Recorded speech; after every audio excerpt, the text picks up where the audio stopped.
Hi, it's Sally here in the Sky News studio. We're talking about what's happening in the Middle East again. And on this episode, we're going to be hearing from people inside Gaza. Connectivity, as you can imagine, is a challenge there. So it's proved easier for some of them to send us voice notes. I text most of my friends, but most of them, they don't have internet. That's Asil waiting in Cairo for news of her friends and family. There is still people missing, actually. And the number of the injury, it's a lot. To be honest, it's really hard. It's really miserable. And that's Sammy, Asil's father. So these voice notes are being sent to my colleague Nicole Johnston, who's based in Sydney for Sky News, but used to live in Gaza as a journalist. And she's being sent these audio messages from people that she knows who still live in Gaza. And we'll hear more from them and Nicole later in the podcast. First, we're going to speak to our Defence and Security Editor, Deborah Haynes, who spent the weekend on the Israel-Gaza border. There's a lot to talk about. I came out on Wednesday, but I was able to go into two of the kibbutz communities that were attacked. Well, I spoke to two relatives of hostages that have been taken from their kibbutz and taken into Gaza, and also just to see the devastation that's happened there. These tiny communities. I mean, one of them, I was told, it was the community of Be'eri. It only had about 1,000 people living there, and more than 1 in 10 are now dead. And these are, it's including women and children, and it's really, really hard to comprehend, to be honest. Tell us more about the sorts of things that people have been through and the fact that so many people that some of our Sky News teams have spoken to are now missing family members and have no idea where they are. We spoke to some relatives from that had family members in a kibbutz called Be'eri, which is, like many of them, very close to the Gaza border. And they told us how when the Hamas fighters came in, so it was the grandparents' house where people were visiting. So there was a woman called Yarden, her husband, and their 3-year-old daughter. And then there was also the husband's sister. And we were told how the grandfather, he hid in a bathroom and managed to survive. But the couple with their 3-year-old daughter, they were seized. The sister was seized, and the mother was missing, potentially dead. And then there was this very dramatic moment that then happened, we were told, by the brother, or one of the missing people. He said that his sister Yarden, who's German Israeli, and her husband and their 3-year-old were being driven towards the border and somehow managed to escape from the moving car. And then the Hamas fighters gave chase. And Yarden, the mother, realising that she was holding their 3-year-old daughter, and she realised that her husband could run faster, and she handed her daughter over to her husband, who then did manage to run faster. They managed to find some hiding place with him and his daughter, and managed to survive. And the mother, though, nobody's seen her since, and she's believed to have been taken hostage. And I mean, it's just those kinds of stories are just unimaginable. Having to protect your child from that kind of attack, and then making that choice knowing that the best chance of your child's survival is to hand her to your husband who can run faster. And thankfully he did. Gosh, it's hard to imagine. We've also had an update today, Debs, as to quite how many people now are being held by Hamas in Gaza. Yes, so the Israel Defense Forces have updated that awful toll to 199 people, and of course in that number are women and children, and it really, really underlines the complexity of any kind of ground incursion into the territory, given the need to try to rescue or save those people. And what indication or information have you been given, if any, so far, about the possibility of the Israeli forces attempting to try and rescue some of these hostages from Gaza? Well, we know that the military have given out a statement a couple of days ago when they revealed that they'd conducted some incursions into Gaza. One of the reasons to do that was gathering information on the location of hostages. But as you can imagine, they're being incredibly tight-lipped about any kind of activity in relation to the hostages. And it's not just an Israel problem, because many of these hostages come from different countries, including the UK, including the United States. And so there are a number of countries with a very much vested interest in ensuring that their nationals get out alive. And for Israel, given that it suffered this horrendous blow from the initial attack, there are two tracks really. There's the planning for the military offensive, which Israel's been very strong, and it's clear in its communications that it's going to have an emphasis on major significant ground operations. But then there seems to be a separate line which is focusing on the hostage situation, and nobody's really talking about what that means, because everybody's very sensitive about whatever is happening behind the scenes, be it attempts to negotiate their release or be it a plan to go in and try to rescue them. It's clearly a high risk, high stakes, but it's clearly a huge issue, and one you'd imagine the US Secretary of State Antony Blinken, who's back in Israel for a second time in the last few days, will be discussing with his Israeli counterparts. And when it comes to these hostages, Debs, just for context, Israel once swapped 1,000 Palestinian prisoners for just one Israeli soldier who was being held by Hamas. They put a huge amount of value on every Israeli life. Well, exactly. I mean, it just kind of gives you a sense of the challenge and of the value they place on bringing their Israeli citizens home. It's really hard to imagine how they plan to rescue their people. But when you speak to commanders, they do say Israel has a history of getting its hostages back. And just how much concern is there that this conflict is going to spill out into the wider region? That is a huge concern, and that is why you're seeing such a high level of diplomatic activity and also military manoeuvres. You've got the United States now sending a second carrier strike group to the region.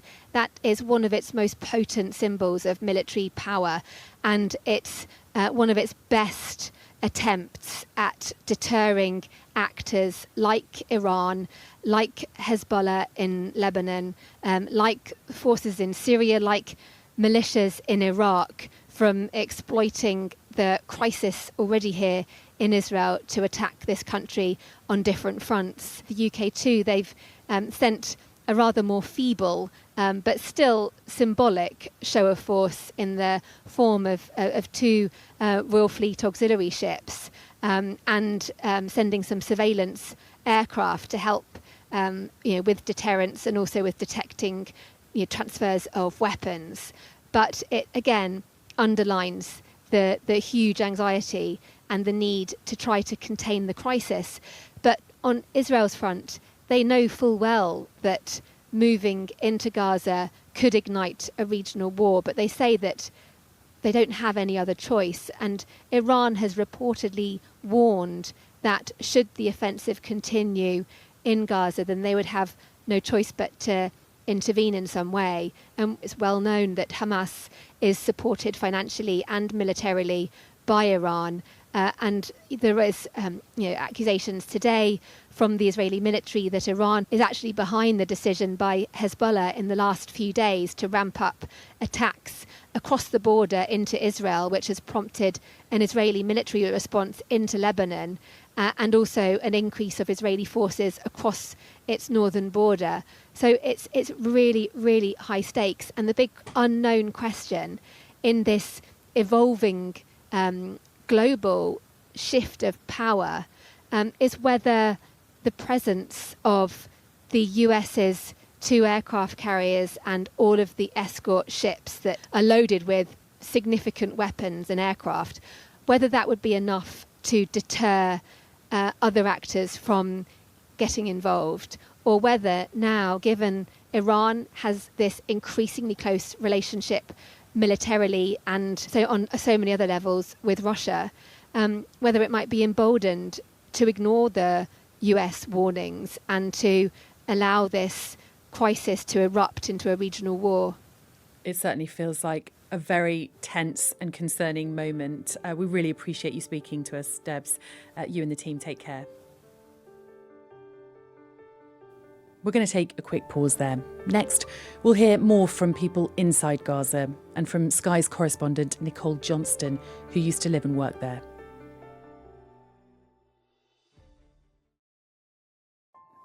We're going to talk now about how all this is affecting civilians in Gaza. No one knows just how extreme a ground invasion could be, but the situation is already desperate for the 2 million plus people living there.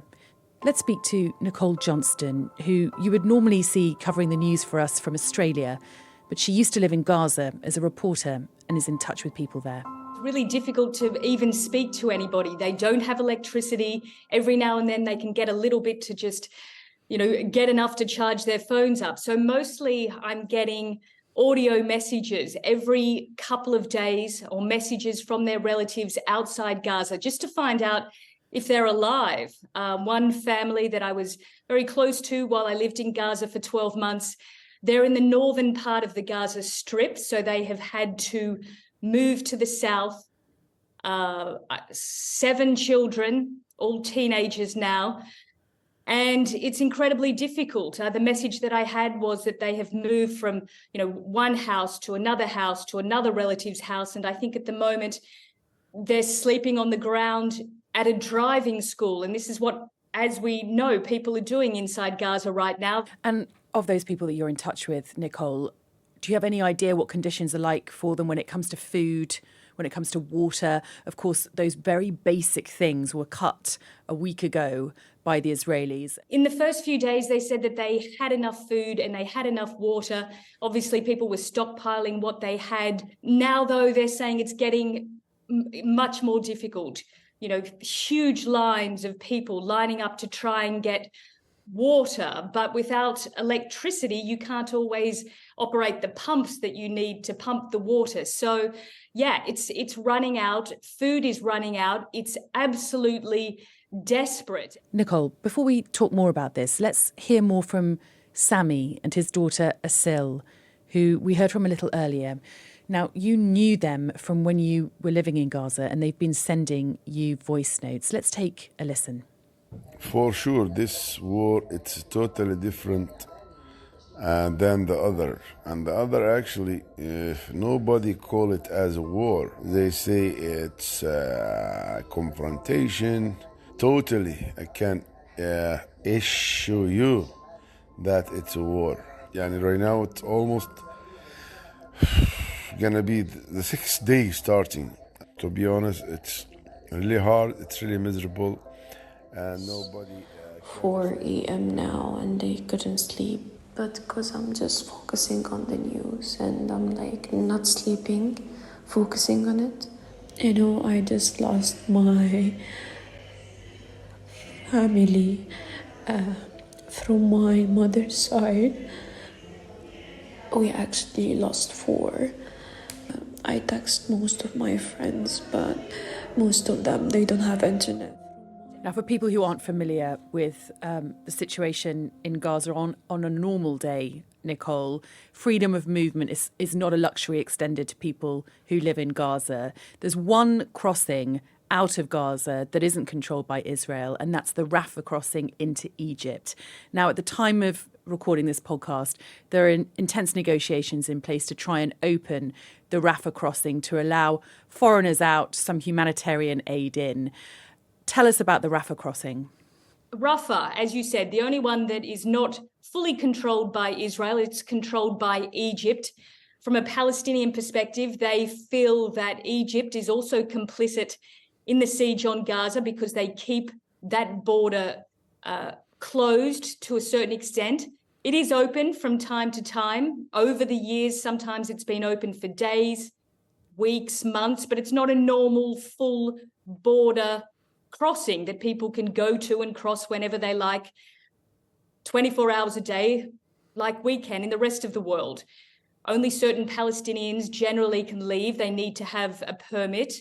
They tend to need approval from the Egyptian authorities.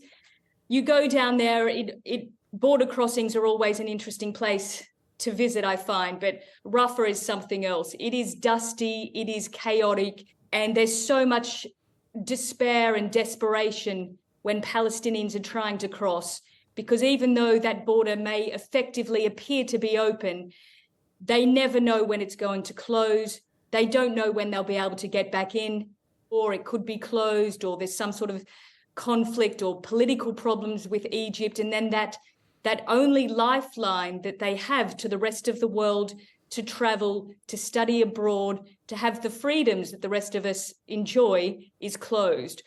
Now, it does look as though Egypt is going to open it for a certain period of time, only a few hours, but most Palestinians won't be able to leave. It will only be open to dual passport holders and foreigners. So we still have more than 2 million Palestinians stuck inside Gaza, under blockade, and simply waiting for what appears to be an imminent Israeli ground invasion to begin. And why is there such reticence from Egypt to offer safe haven to the people of Gaza? Well, that's complicated. There's many different reasons, but perhaps the main one to look at is Egypt doesn't want the Gaza problem to become Egypt's problem. The last thing Egypt wants is hundreds of thousands, 1 million, 2 million people streaming out of the Gaza Strip, escaping war and ending up in the Sinai Peninsula, and then Egypt having to deal with them. Israel says it's down to Hamas to protect the Palestinian people. But let's just talk about the fact that for 17 years now, Nicole, Gazans have been living under this blockade where there's no freedom of movement. Food and water, energy is all controlled by the Israelis. What does that mean for Gazans on a normal day in terms of how they live? How the siege and the blockade operates has changed over time. And as we're seeing now, it's up to Israel how sort of light or hard. Israel went very hard on the blockade. They controlled everything that came into Gaza. And we're seeing that again in terms of food supplies. So during that period, what the Palestinians were reduced to doing was digging tunnels under the Egyptian border to bring in food supplies. Now, there was food coming from Israel, a limited amount, enough for people to live on, but no extras. So during that period when I was in Gaza, living there for 12 months, you were often down doing stories at the tunnels. Cars were coming in through the tunnels. Fish were coming in crates with ice. I mean, it was an elaborate business system. These tunnel operators essentially became barons. They made so much money on both sides of the border through it. But it was the regular Palestinians, of course, who were suffering, unable to get, the types of supplies, even children's toys, coriander. These were the things that gradually Israel started to allow back in. Perhaps the biggest difficulty for Gaza was its economy wasn't able to develop. So there was one economist who termed it the de-development of Gaza. If you're not able to export or you're not able to get in, certain supplies from Israel and the West Bank to build your business, what hope do you have? People were absolutely depressed. I mean, they still are depressed, no hope. And it breeds resentment. It breeds extremism. It breeds some people supporting Hamas and a sense that Palestinians have nothing to live for. They feel that they're stuck inside what they call an open-air prison with no way out. Okay, Nicole, it's been really interesting to talk to you and we really appreciate all that insight. Thanks so much. That's it for this episode. Do get in touch if you want to share any of your thoughts on all of this. I'm back again tomorrow.